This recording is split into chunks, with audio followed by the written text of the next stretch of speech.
نبی پاک صلی اللہ علیہ وسلم کے مدینے آنے سے پہلے ایک شخص تھا، عبداللہ بن ابی سلول اس کا نام تھا۔ تو مدینے والے لوگ اس کو اپنا پیشوا مانتے تھے، اوس بھی خزرج بھی، اس کی تاج پوشی بھی کی، بڑی اس کی منتا تھی۔ جب حضور آ گئے تو اس کا کاروبار بند ہو گیا۔ اب لوگ یہ نہیں سمجھتے کہ میں غلط ہوں، لوگ کسی کے مفادات کو ٹھیس پہنچتی ہے تو مخالفت کرنے لگ جاتا ہے۔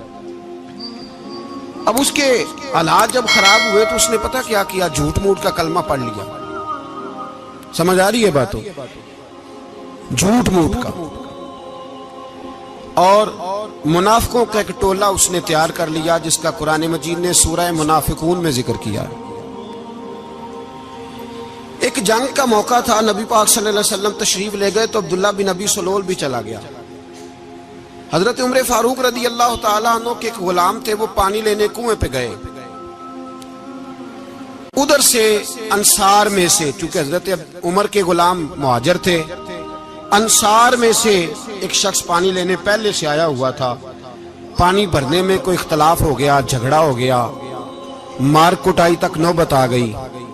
حضرت عمر کے غلام نے کچھ چیز مار دی، اس شخص کو زخمی ہو گیا۔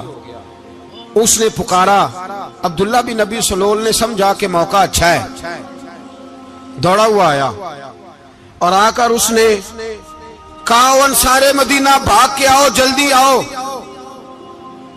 اور بڑے غلط جملے استعمال کیے۔ کہنے لگا، اگر ان لوگوں کو تم اپنا بچا کچا کھانے کو نہ دیتے مہاجروں کو تو آج یہ تمہارے سر پہ نہ بیٹھتے۔ معاذ اللہ، ایسی باتوں پہ کہا کرے، بولے یہ روزمرہ کی گفتگو میں عادت بنائیں، کوئی ایسی بات کرنی ہو تو معاذ اللہ استغفر اللہ کہہ کے کرنی چاہیے۔ اس نے کہا کہ معاذ اللہ، اب ان کو بچا کچا نہ دیں تو یہ ہمارے سر پہ نہ بیٹھتے۔ شور کیا اس نے۔ ہمارے ہاں بھی سیانے بندے پنچایت کے لوگ، وہ کہتے ہیں تو اس برادری کے بچے سے ہی مار کھا ہے، پتہ ہی نہیں چلا، جا اسے مار کے آ، سر پھاڑا، یہ کار پھوڑ دے اس کا سر، اور دیکھ میں دیکھ لوں گا بعد میں جو ہوگا۔ یہ عقل مند لوگوں کے مشورے نہیں، یہ جاہل لوگوں کے مشورے۔ ناراض نہ ہونا، پر یہ نبی پاک صلی اللہ علیہ وسلم نے فرمایا ہے، حضور کا فرمان ہے۔ یہ کن لوگوں کا کام ہے؟ بول کے بتائیں، بول کے۔ پڑھے لکھے سیانے بندے اس طرح کے مشورے یہ بالکل نہیں دیتے، جاہلوں کا کام۔ پکارا، مہاجر سارے اکٹھے ہو گئے، انصار سارے آ گئے، اور جب انصار آئے تو مہاجرین کو بھی پکارا، مہاجر بھی آ گئے۔ اب وہ گتھم گتھا ہونے لگے تو کسی نے جا کے محبوب پاک کے کان میں کہا، یا رسول اللہ، وہاں تو مہاجر انصار لڑنے لگے، وہ پرانی لڑائیاں پھر سے جاگ گئی ہیں۔ نبی پاک تشریف لائے، حضور نے وہاں لفظ بیان کیے، فرمایا یہ تم نے کیا جاہلوں جیسا کام شروع کیا ہوا ہے؟ یہ کون سا کام ہے؟ اللہ کرے ہم سب اس کام سے باز آ جائے، آمین تو کہنا۔ اور تو اس برادری دے منڈے کوئی مار کھائے، برادری کیا ہوتی ہے؟ برادری تو تعارف کے لیے، اونچ نیچ کہاں سے آ گئی؟ کہا میرے رسول پاک علیہ الصلوۃ والسلام نے، فرمایا تم جاہلوں جیسے کام کر رہے ہو۔ صلح کرائی، بات رفع دفع کرائی، لوگ چلے گئے، معاملہ ٹھنڈا ہو گیا۔ لیکن عبداللہ بن سلول نے کہا کہ میں یہ موقع خالی نہیں جانے دوں گا۔ پھر گیا وہ، اور جا کے انصار مدینہ سے کہنے لگا، ایک دفعہ جا لینے دو مدینے، تم نے میری بات نہیں نہ سنی تو جو وہاں بڑے سردار بیٹھے ہیں ان سے بات کروں گا، اور معاذ اللہ ثم معاذ اللہ ہم ان بے عزت لوگوں کو مدینے سے نکال دیں گے، وہاں صرف عزت والے رہیں گے۔ یہ غلط جملے اس نے ادا کیے جس کو قرآن پاک نے سورہ منافقون میں بیان فرمایا ہے۔ اس نے یہ بات کی۔ ایک صحابی تھے حضرت زید رضی اللہ تعالیٰ عنہ، وہ سن رہے تھے، آ کے عرض کی، یا رسول اللہ صلی اللہ علیہ وسلم، عبداللہ بن ابی سلول تو اس طرح کہہ رہا ہے کہ مدینے جا کے عزت والے دوسروں کو نکال دیں گے، اور تم اگر اپنا بچہ انہیں نہ دیتے تو معاذ اللہ آج یہ ایسا نہ کرتے۔ حضرت عمر نے بھی سن لیا،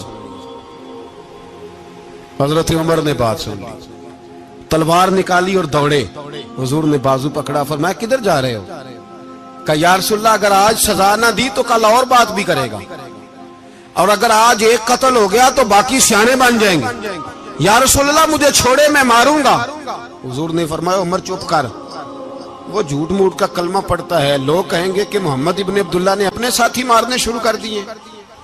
چپ کر، حوصلہ کر، صبر کر، دلیری کر۔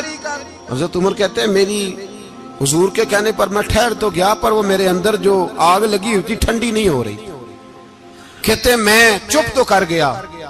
نبی پاک علیہ السلام نے پوچھا عبداللہ بن ابی سلول سے، تو نے یہ کہا ہے؟ کہنے لگا حاشا و کلا، میں نے بات ہی نہیں کی نا۔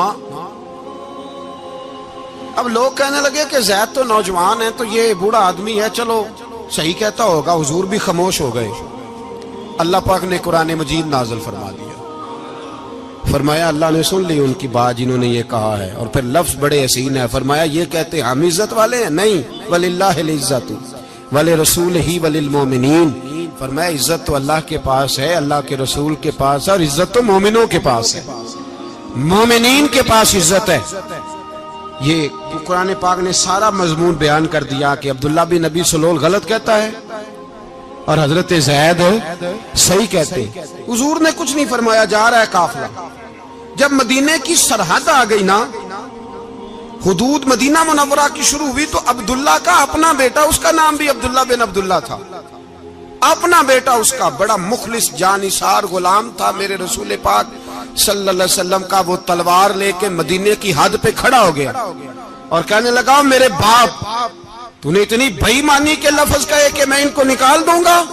کہے اپنی زبان سے کہ میں ذلت والا ہوں، رسول پاک کو اللہ نے بڑی عزت عطا فرمائی، کہے ورنہ میں تیری گردن کاٹ دوں گا۔ بول، کہے حضور بھی عزت والے اور نبی پاک کے غلام بھی عزت، کہے اپنی زبان سے، کہے میرے رب کا یہ فرمان ہے وَرَفَعْنَا لَكَ ذِكْرَكَ، ابھی میں خود تیرے لیے تیری شانوں کو بلند فرما دوں گا۔ تو کہا کہے، تو دشمن ہو کے کہنے لگا میرے بیٹے مجھے معاف کر دے، مصطفیٰ تو بڑی عزتوں والے ہیں، ان کے غلام شانوں والے۔ جب بیٹا تلوار لے کے سامنے کھڑا ہوا، شہرت ہوئی، اب نبی پاک نے حضرت عمر کی طرف دیکھا، کہا عمر تیری بات صحیح تھی، اب جو ہوا یہ زیادہ صحیح تھا۔ وہ میں نے تجھے کہا حوصلہ کر، تدبر کر، وقت کا انتظار کر، یہ صحیح ہوا کہ وہ صحیح تھا؟ تو حضرت عمر فاروق کہنے لگے یا رسول اللہ، میں گواہی دیتا ہوں آپ واقعی اللہ کے سچے رسول ہیں صلی اللہ علیہ۔ اتنی اچھی رائے، وقت فیصلہ کرتا ہے، تدبر سے چلے، دانائی سے چلے، علم پیدا کریں، بردباری۔ ہمیں کئی دفعہ سجدہ صاف کرنا پڑتا ہے، ہم جو کہتے ہیں بات اس کے الٹ نکل آتی ہے۔ ہم کسی شخص کے بارے میں کچھ تبصرہ کر بیٹھتے ہیں، کچھ عرصے کے بعد ہمیں پتہ چلتا ہے کہ وہ تو ایسا تھا ہی نہیں، ہم نے غلط بات کر۔ ہم بغیر تحقیق کے، بغیر تفتیش کے، حوصلہ نہ ہونے کی وجہ سے، صبر نہ ہونے کی وجہ سے ہم بہت سارے کام کر گزرتے ہیں، پھر ہمیں نقصان ہوتا ہے۔ اپنی زندگی میں علم نہ چھوڑیں، حوصلہ نہ، لڑائیاں ہوتی ہیں نا گھروں میں، اس کی وجہ خامد ہوتا ہے، بیوی نہیں ہوتی۔ یہ بات گھر جا کے بتانا کہ آج انہوں نے کہا لڑائی کی وجہ کون ہوتا ہے؟ نہ بولو تسی، پر میں تے آنکھ ہی چھڑیا ہے، وہ تو ریکارڈ ہو گیا ہے۔ لڑائی کی وجہ کون ہے؟ جڑے باتیں لڑتے ہیں وہ کندے ہی نہیں پے۔ وجہ کون بنتا ہے جی؟ کیوں بھلا؟ اس لیے کہ نبی پاک صلی اللہ علیہ وسلم نے فرمایا عورت کی عقل آدھی ہے تو تیری تو پوری ہے نا، جس کا مطلب ہے لڑائی اگر بچ سکتی تھی تو مرد کی وجہ سے بچ سکتی تھی، گھر میں امن ہو سکتا تھا۔ کہتے ہیں جی بڑی بیوقوف ہے، میری سنتی نہیں۔ تو میں نے کہا جو اس سے بحث کر رہا ہے وہ سیانا ہے؟ بولیں، جو بحث کر رہا ہے وہ عقل مند ہے؟ بندہ تو چلو تھا وہ دانشور شیکسپیئر، باتیں بعض اوقات اس کی کچھ ایسی ہیں۔ اس سے کسی نے پوچھا تھا عورتوں سے کون جیت سکتا ہے بحث میں، تو اس نے کہا تھا وہ جو ان سے بحث نہ کرے، جو ان سے بحث۔ تو بھائی تو وجہ اس لیے کہ حوصلہ تو نہیں کرنا تھا۔ نبی پاک علیہ السلام نے فرمایا بی بی ٹیڑھی لکڑی ہے، سیدھی کرنے کی کوشش کرو گے تو ٹوٹ جائے گی سیدھی۔ تو پھر کتنا بیوقوف ہے جو پتھر سے سر رگڑ رہا ہے، کتنا نادان ہے جو یہ حرکت کر رہا ہے، دریا میں چھلانگ لگا کے کہتا ہے ڈوبوں گا نہیں۔ تو بھائی حوصلہ پیدا کرے، علم پیدا کرے۔ بہت ساری ایسی باتیں کرے کہ جس میں اشتعال آئے گا، فٹافٹ 3 لفظ طلاق کے دے دیے، اب بھاگا گیا مفتی صاحب کے پاس، اوہو 4 بچوں کا کیا بنے گا؟ اور یہ بات پکی ہے کہ بچوں کو صرف ان کی ماں ہی پال سکتی ہے، ان کی ماں۔ اور بات مجھے نہیں بھولتی، ایک شخص نے بیوی کو طلاق دے کے دوسری شادی کی. اس کا بیٹا تھا 10 سال کا. تو اس نے اپنے بیٹے سے کہا کہ بیٹے بتا پرانی اماں صحیح تھی یا یہ صحیح ہے؟ اس نے کہا نہیں ابا وہ تو جھوٹ بڑے بولتی تھی، یہ صحیح ہے. وہ جھوٹی تھی، وہ جھوٹ بڑے بولتی تھی میری سگی اماں، یہ سچ بولتی ہے. اس نے کہا وہ کیسے؟ کہنے لگا اس لیے کہ میں کوئی شرارت کرتا تھا تو میری سگی اماں مجھے تھپڑ مارتی تھی اور کہتی تھی تجھے روٹی نہیں دینی، جا دوڑ جا گھر سے. تو میں دوڑ جاتا تھا تو جھوٹ بولتی تھی نہیں دینی، پھر آدھے گھنٹے کے بعد مجھے ڈھونڈنے لگ جاتی تھی، ڈھونڈ کے لاتی تھی، پھر میری منت کرتی تھی، پھر مجھے کہتی تھی نہ مجھے ستایا کر، پھر میرا ماتھا چومتی تھی، پھر میری مرضی کا کھانا بنا کے دیتی تھی، پھر میرے منہ میں لقمے ڈالتی تھی. جھوٹی تھی، پہلے کہتی ہے نہیں دینی پھر پیچھے بھاگتی ہے. یہ سچی ہے، میں شرارت کرتا ہوں تو تھپڑ مار کے نکالتی ہے، پھر میں منتیں کرتا ہوں پر روٹی نہیں دیتی، پیر پکڑتا ہوں نہیں دیتی. سچ بولتی ہے، اپنی بات پہ ڈٹ جاتی. او بھائی بچے اس کی ماں ہی پال سکتی ہے، تو نے 3 جملے کہتے سوچا ہی نہیں، تیرا کا گیا تو یہ تو نئی بیوی ملے گی، اور اس کا بھی کیا گیا، اس کو بھی شاید شوہر مل جائے. ان پھولوں کی پرورش صرف ان کا مالی کر سکتا ہے، دوسرا کر سکتا؟ تو نے حوصلہ ہی نہیں کیا. ٹھیک ہے غلطی بی بی کی تھی پر تو مرد تھا نا، تیرے پاس تو دلیری تھی. فٹافٹ 3 طلاق کے جملے کہہ دیے. اور میرے رسول پاک علیہ السلام نے فرمایا جائز کام بڑے ہیں پر طلاق جائز تو ہے پر میرے رب کو پسند نہیں، اللہ کو پسند. تو نے مالی بگا دیا جس نے تیرے گھر کا باغ سینچنا تھا. تو بھائی یہ حوصلہ نہیں، درجنوں طلاقیں، 20 کیس، اور ابھی وہ شادی کے پورے کپڑے نہیں پہنے تو طلاق پہلے. اس کی وجہ یہ کہ حوصلہ نہیں، صبر نہیں، رضا نہیں، ہم احساس نہیں کرتے. اگر تو یہ سمجھ جائے کہ بس اللہ نے جو میرے لیے بہتر سمجھا مجھے دے دیا، صحیح ہے میری آزمائش ہے، کیا ہے کچھ ہے جو اس نے بہتر سمجھا مجھے اس نے، پھر تو سکھی ہو جائے، تیرے لیے جینا آسان ہو جائے، پھر تو بہت ساری پریشانیوں سے آزمائشوں سے دور ہو جائے. میرے نبی پاک علیہ السلام نے ہمیں حوصلہ کرنے کا حکم دیا، دلیری. 2-3 سال شاید پچھلے سال یا اس سے پچھلے سال حج کے موقع پہ نا ہمارے پاکستان میں تو بڑے بڑے انوکھے واقعات ہوتے ہیں. سننے سے کیا میں کہتا ہوں وہ عبرت کے لیے ہوتے ہیں. جعلی ویزے لگوا دیے حج کے کسی ایجنٹ نے، اللہ کے مہمانوں کو بھی لوگ لوٹ لیتے ہیں. جعلی ویزے لگوا دیے. اور مزے کی بات یہ ہے کہ پاکستانی ایئرپورٹ سے گزر بھی گئے وہ ویزے والے، اور احرام باندھے لوگ جدے پہنچ گئے. 4 آدمی تھے، انہوں نے ویزا دیکھا تو کہا نکلی، آپ کو واپس جانا پڑے گا. اگلی فلائٹ سے وہ لوگ واپس آئے. آپ مجھے بتائیے ان کی جب وہ چھوٹے چھوٹے کلپ آئے، میڈیا نے ان کی باتیں سنی تو ان کے آنسو نہیں تھمتے تھے. ایک آدمی احرام باندھ کے گیا ہے، معمولی سمجھتے ہیں آپ؟ میرے جیسا غریب آدمی کبھی اس نے ارادہ کیا اور مدینے جانے کا لیٹ ہو جائے تو کلیجہ پھٹنے کو آتا ہے. کچھ مجبوریاں پیروں میں آ جائے، نہ جا سکے تو پتہ نہیں کتنی توبہ کرنے کو دل کرتا ہے کہ کہیں غلطی تو نہیں ہو گئی، کوئی ایسی بات تو نہیں نکل گئی. یقین کریں طبیعت پریشان ہو جاتی، یار کوئی ایسا کام تو نہیں ہو گیا جس کی وجہ سے یہ بات ہوئی. 4 آدمی لوٹ آئے، حالات خراب ہو گئے، لوگ رو رو کے قصے سناتے تھے. لیکن میرے رسول پاک علیہ السلام کا حوصلہ دیکھو. حضور کعبے کا بھی کعبہ، حضور مالک، حرم کے مالک مطلق، جن کے صدقے اللہ نے کعبہ کو بیت اللہ بنایا. حاجیو آؤ شہنشاہ کا روضہ دیکھو، کعبہ تو دیکھ چکے اب کعبے کا بھی کعبہ دیکھو. حضور 1400 صحابہ کو لے کے گئے عمرہ کرنے. مقام حدیبیہ پر پہنچے تو کافروں نے روک لیا، ہم عمرہ نہیں کرتے. تو اور میں خادم اور جو وارث و مالک ہیں 1400 صحابہ، ہم نہیں عمرہ کرنے دیتے، واپس جائیے. صلح لکھی جا رہی ہے. صلح کی شرطیں کیا ہیں؟ مکے سے کوئی آدمی غلطی سے بھی مدینے چلا گیا، مکے کا آدمی، تو مسلمان اگر ان کے ظلم سے تنگ آ کے، مکی مسلمان کافروں کے ظلم سے تنگ آ کے مدینے چلا گیا تو مدینے والے واپس کریں گے. اور اگر مدینے سے کوئی شخص غلطی سے بھی مکے چلا گیا تو مکے والے واپس نہیں کریں گے. اتنی سخت شرائط. حضرت عمر غصے سے کانپنے لگے, صحابہ پریشان ہیں, پر میرے رسول پاک نے صبر دکھایا, حوصلہ, تدبر. یہ تدبیر ہے, صبر ایک بہترین تدبیر ہے, اگر کوئی اپنائے تو بہترین طریقہ ہے. حضور نے فرمایا ہمیں منظور ہے, صلح کرو. اور اتنا سخت حکم ہے, کہنے لگے 1400 احرام والے واپس جائیں, بعد میں آنا, اس وقت نہیں عمرہ کرنے دیں گے. میرے نبی پاک علیہ السلام, مجھے بتاؤ, مجھے اور آپ کو دکھ ہوتا ہے تیاری ہو تو پروگرام رہ جائے, تو اگر احرام باندھا ہو اور اللہ کے رسول نے بندھوایا ہو تو حضور واپس لوٹنے لگے تو کتنی تکلیف کی بات ہے. حضور نے فرمایا چلو آئندہ آئیں گے. معاہدہ لکھا جا رہا ہے, حضرت علی معاہدہ لکھ رہے ہیں. لکھو محمد الرسول اللہ صلی اللہ علیہ محمد الرسول اللہ صلی اللہ علیہ وسلم اور قریش مکہ کے بیچ معاہدہ.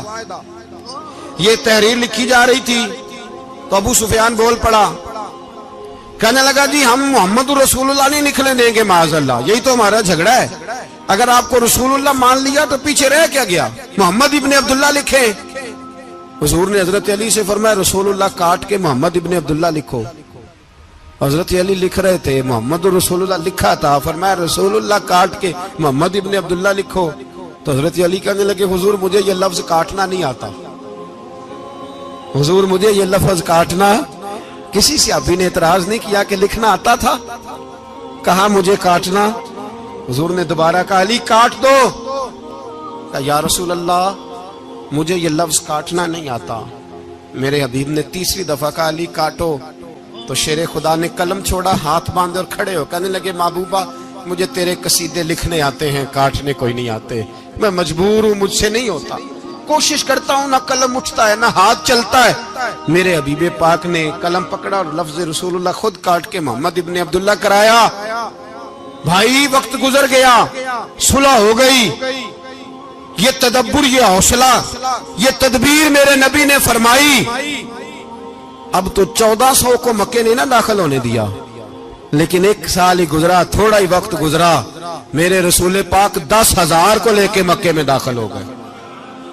10,000 اس نے فائدہ دیا. حکمت کیا تھی, تدبر کیا تھا. قریش روز لڑائی کرنے آ جاتے تھے, تبلیغ ہی نہیں کرنے دیتے تھے. ان سے صلح ہو گئی تو نبی پاک نے کیسر کو خط لکھا, کیسر روم کو, ہرکل کو. دور دراز تبلیغ پھیل گئی, مسلمان 100,000 سے زیادہ ہو گئے. ان کی طرف سے اب وہ لڑائی بند ہو گئی. میرے حبیب پاک علیہ السلام کے حوصلے نے کمال دکھایا, اس تدبیر نے فائدہ دیا امت مسلمہ کو. 10,000 کا لشکر لے کے حضور کعبے میں داخل ہوئے.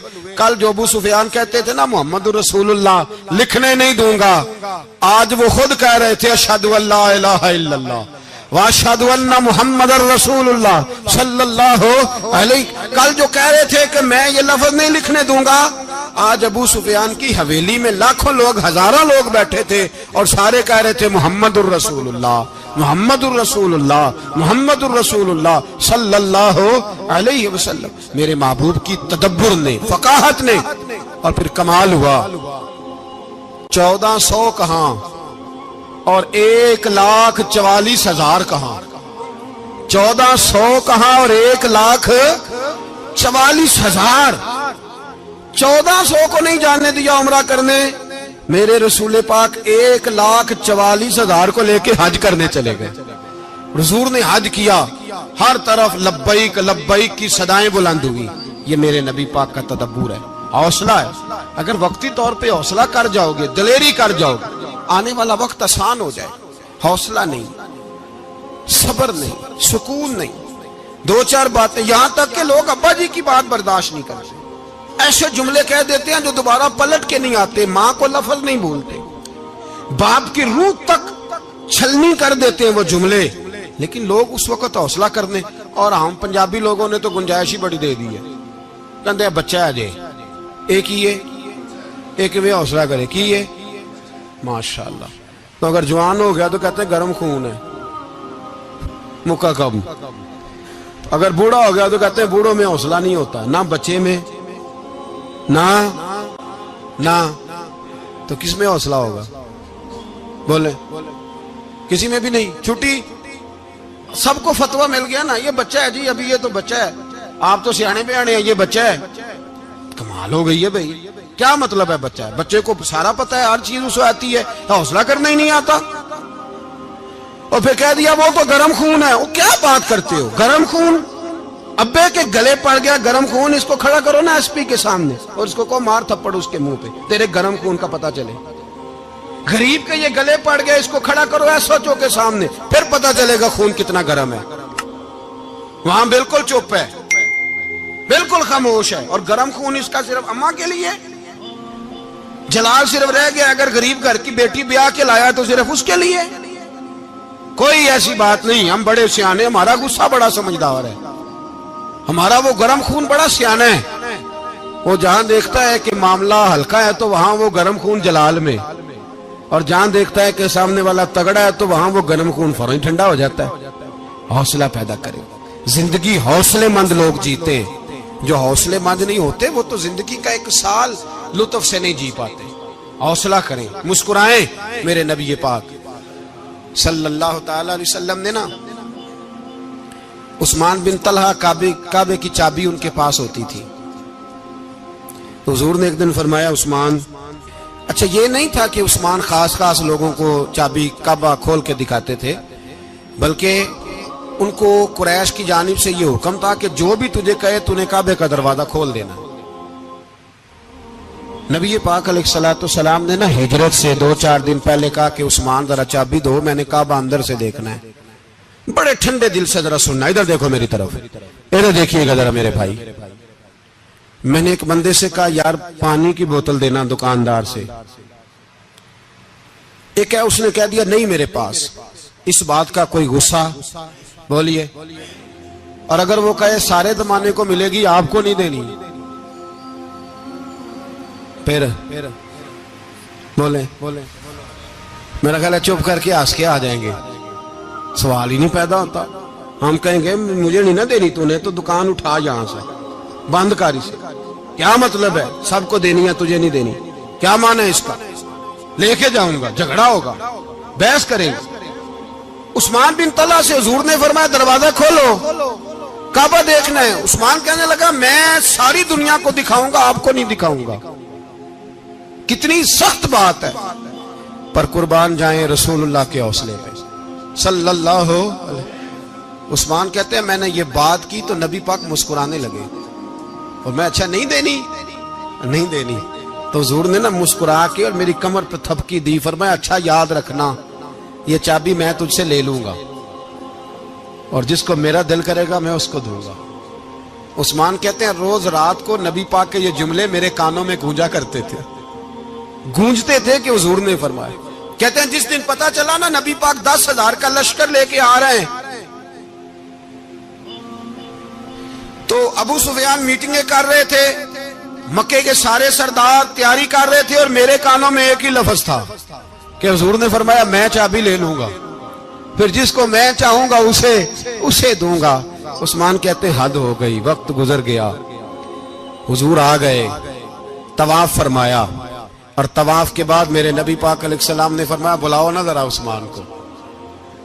عثمان کہتے ہیں میں چابی لے کے آیا تو دوسرا جملہ کوئی نہیں. ساڑھے نا کوئی بندہ مشورہ دے وے دی نہ منیے, تے جے کام مونجو ہو جائے نا, جن جو نے مشورہ دیتا سی تے وہ نال ہی غوث پاک بن جاندا ہے. تینوں آکھیا سی نا, فوراً ہی داتا علی اجمیری ہو جاندا ہے. وہ کہندا تینوں پتہ نہیں میں کڈا ولی اللہ, تینوں میں آکھیا سی میں انج نہ کر, اور بندہ پریشان ہوتا ہے, کام الٹ ہو گیا, اور لاگوں آکھی جاندا ویکھو جی میں تے تانوں پہلوں ہی آکھیا سی جی. عجیب بات ہے, شیخ چلی کی طرح پیچھے پڑ جائے گا, میں نے تو پہلے ہی کہا تھا. او بس کر یار, اب تو خواجہ معین الدین اجمیری ہو گیا, بس کرو. مشورہ ہی ہوتا ہے, کسی کا مل جاتا ہے اور کسی کا نہیں لیا جاتا. فوری طور پہ بندہ اٹھ کے نہ تو ولایت کی 4تھی سیڑھی پہ چڑھ جائے گا, کہے گا میں تو ابدال وقت ہوں, میں کتب دورہ ہوں, میں نے تجھے کہا نہیں تھا. بس کر یار, کئی دفعہ مشورے صحیح ہوتے ہیں, کئی دفعہ صحیح. بولیے. نبی پاک صلی اللہ علیہ وسلم کی احد کے دن خواہش یہ تھی کہ اندر رہ کے لڑنا ہے. جوان صحابہ نے کہا باہر جا کے لڑائی کرنی ہے. حضور نے باہر جا کے جنگ کی, بظاہر مسلمانوں کو شکست ہوئی. حضور نے ایک دفعہ نہیں کہا کہ میں نے تمہیں کہا نہیں تھا اندر رہنا ہے, بس ہو گیا جو ہو گیا. اب اس میں فٹافٹ اگلے کو حوصلہ دو، کوئی عرض نہیں یار. نبی پاک سب بولیے صلی اللہ علیہ وسلم، میرے حبیب پاک علیہ الصلوۃ والسلام نے نا کہا عثمان کو بلاؤ. عثمان آئے تو عثمان کہتے میں نے چابی دی تو میں تیار تھا، میں تیار تھا کہ اب میری بات ہوگی اور رسوائی ہوگی. لیکن کہتے ہیں قربان جائیں مصطفیٰ نے تو یہ جملہ بھی نہیں کہا کہ میں نے تجھے کہا نہیں تھا، یہ بھی نہیں کہا. حضور نے چابی لی، کعبے کے بت صاف کیے، نماز پڑھی، واپس آئے. فرمایا عثمان میرا وعدہ تھا تیرے ساتھ کہ جس کو میں چاہوں گا چابی دوں گا، یہ لو چابی میں تجھے ہی دینا چاہتا ہوں، لے لو رکھ لو. عثمان کہتے ہیں وہ چابی نہیں میرے طرف آ رہی تھی، میری طرف ایمان آ رہا تھا. وہ چابی نہیں آ رہی، ایمان آ رہا تھا میری جانب. کہتے ہیں میرے ہاتھوں میں چابی آئی اور میری زبان پہ کلمہ توحید جاری ہو گئی. بھائی تدبر، حوصلہ، صبر، رضا. ہمیں تو ٹائم بھی نہیں گزارنا آتا. گھر کا ماحول، گھر کے اندر رہ کے لوگ دکھی ہیں، اس لیے کہ ہماری طبیعتوں میں حوصلہ نہیں. ایک منٹ کے لیے نہیں، ایک سیکنڈ کے لیے بھی ہم یہ برداشت نہیں کرتے کہ چلو تھوڑا انتظار کریں، وقت کو دیکھیں، موقع کو دیکھیں. میرے نبی پاک علیہ الصلوۃ والسلام پہ اتنی مصیبتیں آئیں کہ پہاڑ پہ آتی تو وہ ریزہ ریزہ ہو جاتے، لیکن کسی مقام پر بھی حضور علیہ الصلوۃ والسلام شکوہ کرتے نظر نہیں آتے. ہم غریبی کا رونا روتے ہیں، ہر چوتھا آدمی کہتا ہے بڑا غریب ہوں، لیکن میرے نبی پاک علیہ الصلوۃ والسلام نے چوتھے دن کھجور کھائی، سرکہ کھایا ہے اور موٹے بان کی چارپائی پہ آرام کیا. حضرت عمر نے کہا حضور کتنی تکلیف ہے؟ فرمایا عمر کوئی تکلیف نہیں، تھوڑا سا تو وقت ہے، جنت میں جائیں گے، ساری نعمتیں اللہ نے ہمارے لیے تیار کی ہوئی. راضی بالرضا، راضی بالرضا، کوئی کسی قسم کا مسئلہ نہیں. ہمیں آزمائشیں آتی ہیں، تکلیفیں آتی ہیں، بیماریاں آتی ہیں، لوگ چھوٹی چھوٹی بات پر پریشان ہو جاتے ہیں، ذرا ذرا سی بات پر شکوہ کرتے ہیں. میرے رسول پاک علیہ السلام نے فرمایا جب میرا رب کسی کو بیمار کرتا ہے تو 2 فرشتوں کو بھیجتا ہے، جاؤ میرے بندے کی تیمارداری کر کے آؤ. اللہ اکبر، خود رب بھیجتا ہے، جاؤ میرے بندے کی. تو مجھے بتائیے جب اللہ بھیجے تو پھر تندرست خوش نصیب ہوا کہ بیمار؟ جی تندرست پھر خوش نصیب کون ہوا؟ میرے نبی پاک صلی اللہ علیہ وسلم نے فرمایا رب 2 فرشتے بھیجتا ہے، فرماتا ہے پتہ کر کے آؤ میرے بندے کا اس کا کیا حال ہے. حالانکہ اللہ سارے جانتا ہے. فرشتے آتے ہیں، واپس جاتے ہیں، رب کریم پوچھتے ہیں بتاؤ میرا بندہ کیا کہتا تھا؟ اللہ تجھے سارا ہی پتہ ہے، پر ہم سے پوچھتے تو بتا دیتے ہیں. وہ یہ کہتا تھا کہ میں اپنی رب کی رضا پہ بڑا ہی راضی ہوں. وہ تیری حمد کر رہا تھا، تیری تعریف کر رہا تھا، تیرا شکر کر رہا تھا، تیرے لیے کلمات حمد بیان کر رہا تھا. تو میرے نبی پاک علیہ السلام فرماتے ہیں، اللہ فرشتوں سے فرماتا ہے سنو پھر اگر میں اپنے بندے کو اس بیماری میں شفا دوں گا تو اس تندرستی سے زیادہ اچھی تندرستی دوں گا جو پہلے اسے عطا کی ہوئی تھی، پہلے سے اچھی صحت دوں گا. اور اگر اسے اس بیماری میں موت دوں گا تو پھر مرتے ہی اس کے لیے میں جنت کا فیصلہ فرما دوں گا. بھائی جب تو راضی بالرضا رہتا ہے، راضی بالرضا، بڑی سادی سی بات ہے. بھائی آپ گھر گئے روٹی مانگی تو اگر کسی نے کہا نا کہ اتنی تھکاوٹ ہے ٹائم پہ آیا کریں اس وقت، تو روٹی تو وہ بھی مل گئی اور اس میں لذت، وہ سکون نہیں، وہ سکون نہیں. میری اماں جی سالن پکا کے رکھ لیتی تھی تو روٹی جب بھی کوئی مانگتا تھا تو تازی بنا کے دیتی تھی، ان کی طبیعت تھی. تو میں اکثر ان سے کہتا کہ اماں جی پکا کے رکھ دیا کرو. تو کہتے تمہیں خوشی نہیں ہوتی جب تمہاری اماں تازی پکا کے دیتی ہے؟ خوشی ہوتی ہے، طبیعت میں خوشی ہوتی ہے. ان کا مزاج تھا، ذوق تھا، تو ہم سمجھتے تھے یار یہ بڑی سعادت کی بات. تو آپ گھر گئے رات کو تو گھر والوں سے کہا روٹی، تو فوراً اٹھے فوراً، اور انہوں نے کھانا تازہ بنایا اور ساتھ یہ بھی کہا باہر سے نہ کھایا کرے بندہ بیمار ہو جاتا ہے. کتنی ٹھنڈک پہنچتی ہے آدمی کے دل کو، سکون ملتا. تو بھائی بیماری تو آپ نے کاٹ لی، لیکن ساتھ کہو ہو بڑا بیمار ہوں، میں نے تو اتنے گناہ بھی نہیں کیے، ظلم بھی نہیں کیا، کسی کو کچھ بھی. اب بیماری تب بھی کٹ گئی، پر بڑی آزمائش. مریض ڈاکٹر کے گلے پڑ رہا ہے، اس کے لواحقین جھگڑے کر رہے ہیں، بیماری وہ بھی کٹ گئی. اور ایک بیمار وہ ہے جو چارپائی پہ لیٹا ہے اور کہتا ہے جس طرح میرا اللہ راضی اسی طرح میں بھی راضی.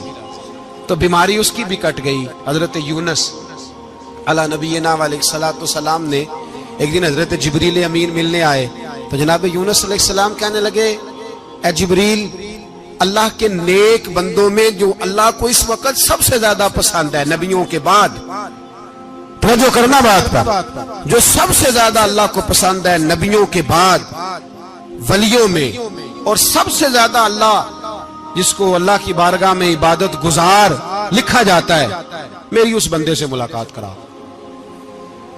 تو حضرت جبریل نے جناب یونس علیہ السلام کو ساتھ لیا تو ایک شخص کے پاس پہنچے جو آنکھوں سے اندھا تھا، دونوں ہاتھ اس کے سلامت نہیں تھے اور پورے جسم میں پیپ جاری تھی، ریشہ تھا۔ جب جا کے السلام علیکم کہا نا حضرت یونس نے، اس نے وعلیکم السلام کے بعد پہلا لفظ پتہ کیا کہا؟ اس نے کہا یا اللہ تیرا شکر ہے، یا اللہ تیرا، آپ بھی ادا کریں اللہ کا شکر، یا اللہ تیرا، اللہ تیرا شکر ہے۔ تو حضرت یونس علیہ السلام کہنے لگے تو شروع سے اس طرح کا ہے، نابینا بھی اور ہاتھوں سے معذور بھی اور سارا جسم شروع سے؟ تو بڑے ہی خوبصورت لفظ اس بیمار نے کہے، کہنے لگے نہیں حضور میں بالکل ٹھیک ٹھاک تھا، جب تک میرے رب نے چاہا کہ یہ دنیا کو دیکھے تو تب تک اس نے مجھے آنکھیں دیں، اور جب اس نے چاہا کہ اب اس کا دیکھنا بہتر نہیں تو اس نے واپس لے لی۔ تو یا اللہ تیرا شکر ہے، اللہ تیرا شکر ہے۔ پھر کہا جب تک اس نے چاہا کہ میرے ہاتھ رہے تب تک رہے، جب اس نے چاہا کہ میرے لیے بہتر نہیں تو اس نے لے لیے، تو یا اللہ تیرا شکر ہے۔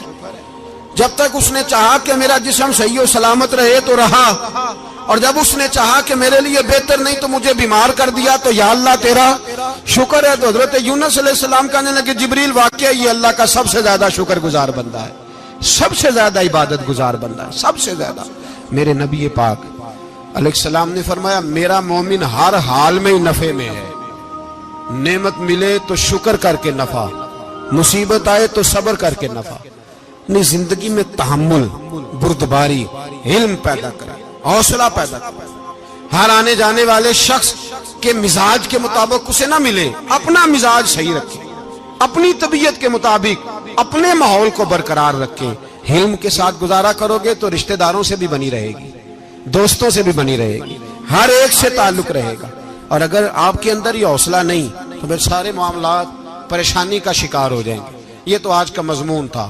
ہمیں نا لوگ مشورہ دیتے ہیں، کہتے ہیں پیر صاحب درویشوں کو سیاست کی بات نہیں کرنی چاہیے، دیتے ہیں نا مشورہ لوگ؟ جی تھوڑا تھوڑا بول دیں، تھوڑا تھوڑا دیتے ہیں نا۔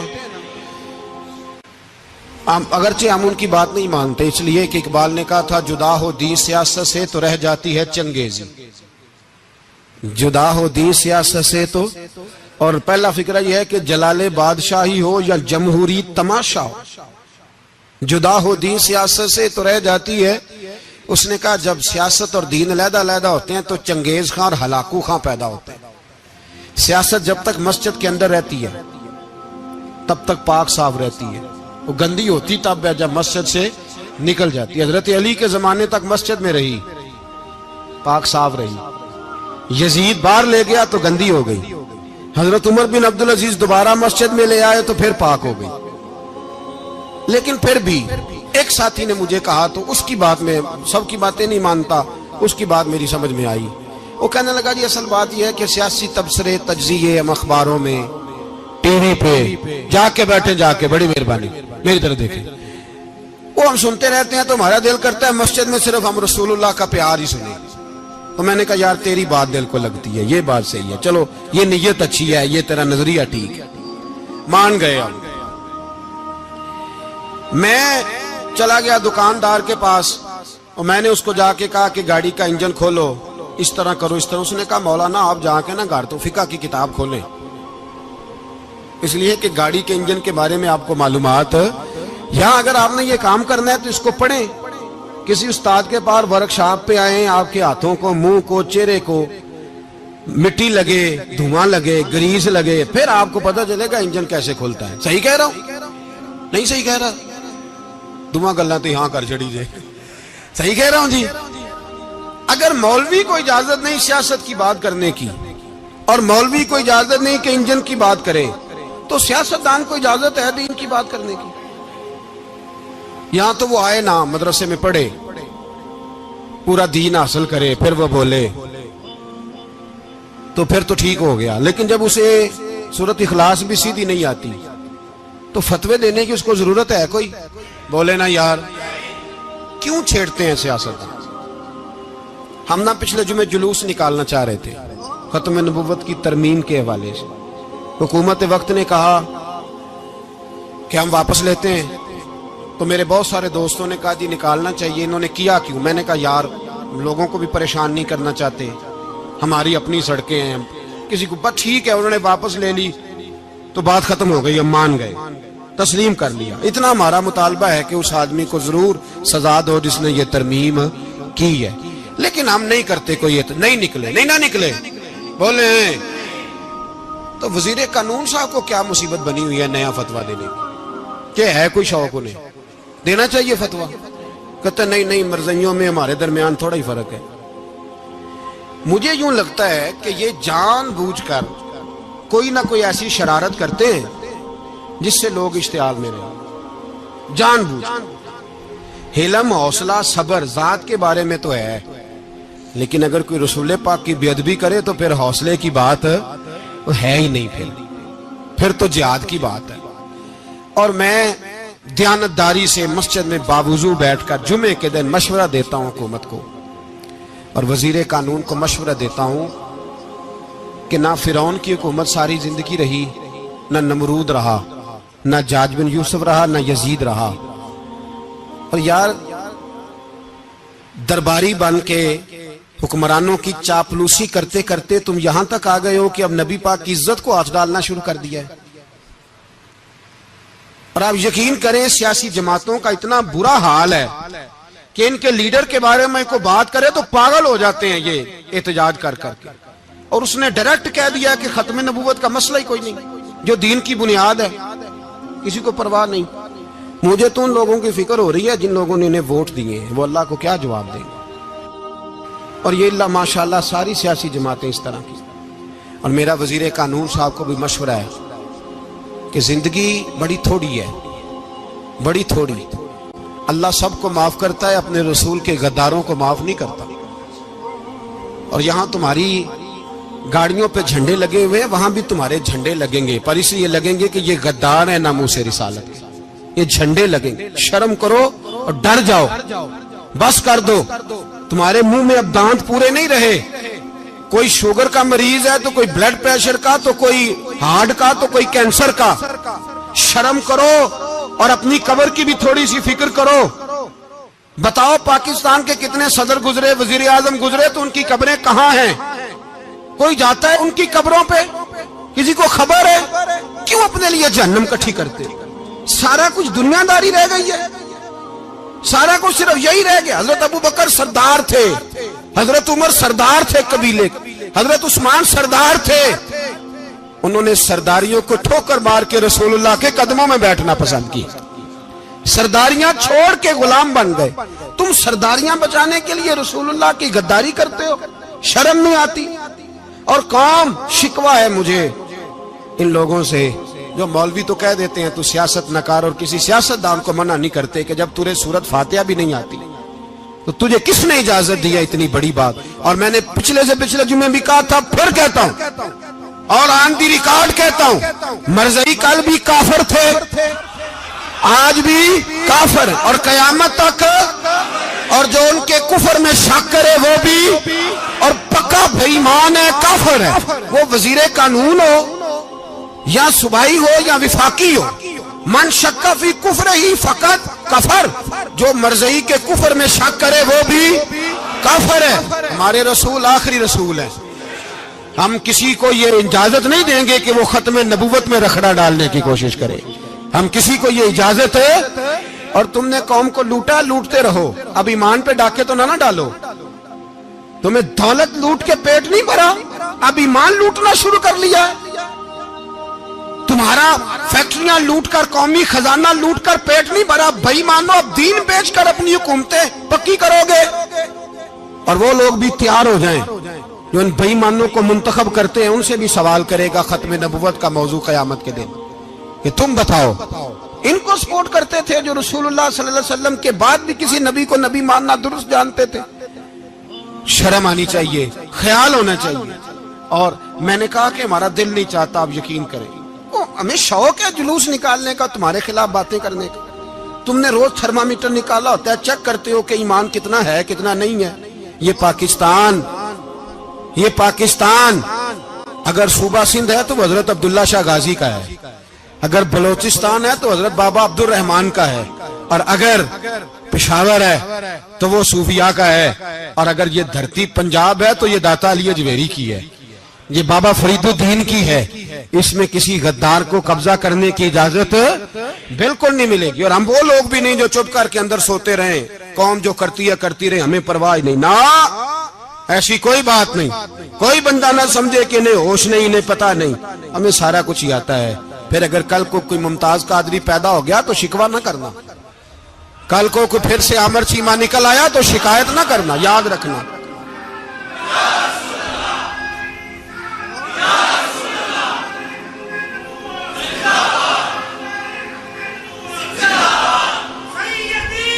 تو میرے بھائی کھول کے بولے یا نبی رسول کے صلی اللہ. تو یہ مشورہ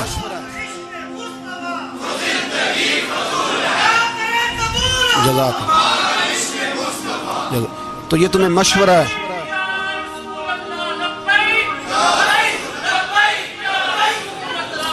میری بات سنیں، یاد رکھیں، یہ لوگ بعد میں پچھتاتے ہیں، پھر مناظرے کراتے پھرتے ہیں اس نے صحیح کیا کہ غلط کیا، پھر انہیں ہوش آتی ہے بعد میں، پھر ان کے حواری نکل کے میدانوں میں دلیلیں دیتے ہیں. اس لیے ہمارا مشورہ ہے انہیں کہ یہ اپنی حد میں رہیں، اور جو کام تمہارے ذمہ، میں نے کہا نا تم نے بڑا لوٹا، یہ قوم روز تمہیں موقع دیتی ہے لوٹنے کا، یہ موقع دیتی ہے، تو تم نے دولت لوٹ کے پیٹ نہیں بھرے، اب ایمان لوٹنے کے چکر میں آ گئے ہو.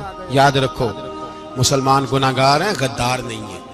تمہیں دولت لوٹنے کا تو شاید موقع مل گیا ہے، پر ایمان لوٹنے کا موقع نہیں ملے گا. تو اس لیے اس کو لگام دو.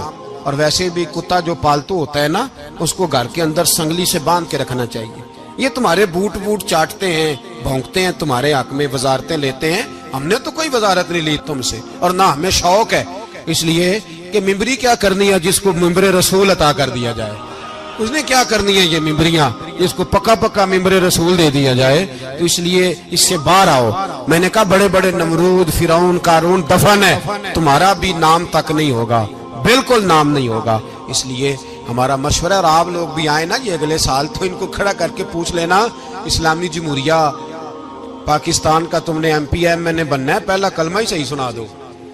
چلو خدا کا واسطہ یہی بتا دو کہ تمہیں نماز بھی ڈھب سے آتی ہے کہ نہیں. اور آپ کی موج ہے، آپ بٹھا لیتے ہیں سر پہ، کیا کریں، سمجھانے والے مفت گناہگار ہو گئے اور بہکانے والے سب تمہارے یار ہو گئے. اس لیے یہ چھیڑتے ہیں جان بوجھ کے. اور پھر جب کوئی ممتاز قادری علیہ رحمہ پیدا ہوتے ہیں، پھر انہیں دشواری ہوتی ہے، پھر ان کا جینا مشکل ہو جاتا ہے. یہ موقع دیتے ہیں، پتہ نہیں کس کے ایجنڈے پہ عمل کر رہے ہیں. میرا سوال یہ ہے، میں نے پچھلے جمعے پھر میرا سوال ہے کہ میں پوچھتا ہوں، اس آدمی کو ضرورت کیا ہے ختم نبوت پر بات کرنے؟